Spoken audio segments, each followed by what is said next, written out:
Power in Baghdad meant you could take anything. For Uday Hussein, that included women. What started as privilege became a system. Weddings turned into hunting grounds, Olympic committees into torture chambers, media networks into surveillance tools. The machine didn't stop once it started. The wedding that never ended haunted Baghdad's collective memory for years. Families planned celebrations knowing the risk. Every guest list became a calculation. Every venue choice carried weight. Because Uday Hussein attended weddings uninvited, the pattern was documented across the city. Uday arrived with bodyguards. He scanned the room. When he saw someone he wanted, he took her, right there, in front of family, in front of the groom. Witnesses described the same helpless scene repeated dozens of times. Resistance meant death. One father who protested disappeared. Another family who complained found their home destroyed. The message was clear: silence or suffer. So families stayed silent. Brides vanished for hours, sometimes days. When they returned, nobody spoke about it. The trauma became invisible. This wasn't impulse. It was control. Uday used weddings as hunting grounds because they concentrated targets in one place. Vulnerability was guaranteed. Family honor meant nothing against state power. And in Saddam's Iraq, Uday was untouchable. Born into darkness meant born into absolute power. Uday Hussein arrived in 1964 as Saddam's eldest son. From the beginning, consequences didn't exist for him. His father rose through Iraq's brutal political system. Violence was the language of survival. Uday learned it early. By his teens, the pattern was set. Uday attacked a family friend with a knife at 14. No punishment came. He beat classmates. Teachers looked away. His father's position made him untouchable. Every act of violence reinforced the lesson: power erases accountability. The ground for later crimes was already being prepared. Saddam became president in 1979. Uday's impunity became absolute. He carried weapons everywhere. He drove recklessly through Baghdad. Minor incidents turned deadly because he wanted them to, and nobody could stop him. The monster was fully formed by 20. The Olympic torture chamber existed where athletes should have trained. Uday became head of Iraq's Olympic Committee in 1984. He was 20 years old. The position gave him direct access to the country's best female athletes. What followed turned sports into systematic horror. Athletes who failed faced punishment designed to destroy them. Beatings became routine. Uday ordered specific tortures, dragging athletes across concrete, caning the soles of feet, electric shocks. Former Olympians testified to the brutality after his death. One described being forced into a tank filled with sewage for losing a match. But torture was only part of it. The Olympic facilities became hunting grounds. Female athletes were particularly vulnerable. Training camps isolated them. Uday used that isolation. Multiple accounts describe forced encounters in Olympic buildings. Resistance meant torture. Compliance meant survival, maybe. The system spread fear through Iraq's entire sports community. Coaches knew, officials knew, parents knew sending daughters to national teams meant exposing them to Uday. But refusing selection meant punishment for the whole family. Control was everything. And Uday controlled Iraqi sports absolutely. The media empire of fear gave Uday eyes everywhere. He controlled Iraq's major newspapers and television stations by the early 1990s. Babil newspaper became his personal platform. Youth TV reached millions. But these weren't just propaganda tools. They were surveillance networks. Female journalists, presenters, and staff faced constant danger. Working in media meant visibility. Visibility meant vulnerability. Uday watched the broadcasts. He read the newspapers. When he saw someone he wanted, employees delivered messages. Refusal wasn't an option. Former staff described the system after fleeing Iraq. Uday's assistants contacted women directly. They used official media vehicles for transportation. The institutions themselves became complicit. Managers knew what invitations meant. Colleagues witnessed disappearances.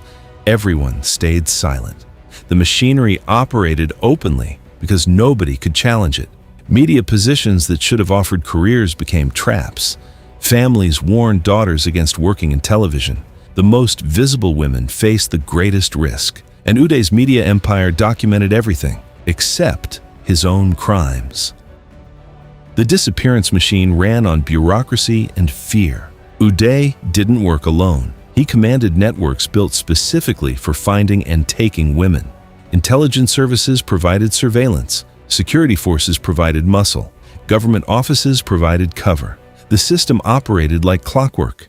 His personal security detail, the Fedayeen Saddam, became procurement specialists. They identified targets across Baghdad, schools, universities, shopping districts. Anywhere women gathered became observation zones. Reports went directly to Uday. He selected victims from photographs and descriptions. The abductions followed patterns: black sedans with tinted windows, men in civilian clothes with government credentials. Women vanished from streets in broad daylight.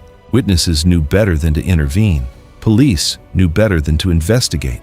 Families who reported disappearances faced interrogation themselves. The message was clear. Asking questions made things worse. Some women returned after hours or days. Others stayed gone longer. A few never came back. The machinery was efficient because it was official. State resources served personal predation. Intelligence networks designed to protect Iraq protected Uday's crimes instead. And every institution involved knew exactly what they were enabling. Silence became survival. Blood and weakness changed everything in December 1996. Assassins ambushed Uday's convoy in Baghdad's Mansour district. Bullets tore through his body. He survived, barely. 17 wounds left him partially paralyzed. The injuries were permanent, but the violence didn't stop. It accelerated. The assassination attempt made Uday more dangerous, not less. Paranoia consumed him. Everyone became a potential threat. His need for control intensified, and his methods became more brutal. The predation grew desperate. Physical limitations made him angrier. Witnesses describe increased cruelty after the attack. Uday compensated for weakness with terror. His security forces expanded. Surveillance intensified. The disappearance machine ran faster. Former associates noticed the change immediately. Pre-attack Uday was calculated. Post-attack Uday was erratic and vicious.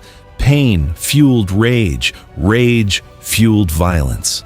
The system that already terrorized Baghdad became worse, and the women caught in it faced a monster now driven by both power and desperation. The machine had no brakes left. The hidden prisons revealed the full scope of organized evil. Uday maintained secret detention facilities across Baghdad. These weren't official jails. They existed off any records.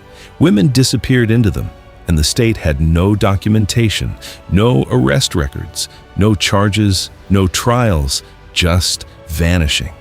American forces discovered the facilities after Baghdad fell in 2003. What they found inside shocked hardened combat veterans, cells designed specifically for holding women, restraint systems, torture equipment, the infrastructure of systematic abuse built with government resources. Survivors testified after liberation. Some described weeks of captivity, others months. The prisons operated with clinical efficiency. Guards rotated on schedules. Food arrived at set times. The bureaucracy of horror ran like any other government operation. Multiple facilities existed simultaneously. Uday's palaces contained hidden rooms. Private compounds had basement cells. The network spread across the city. Each location served the same purpose, keeping victims invisible and accessible. The documentation found inside told stories the survivors couldn't. Logs, schedules, inventories. Someone kept records of everything except the crimes themselves.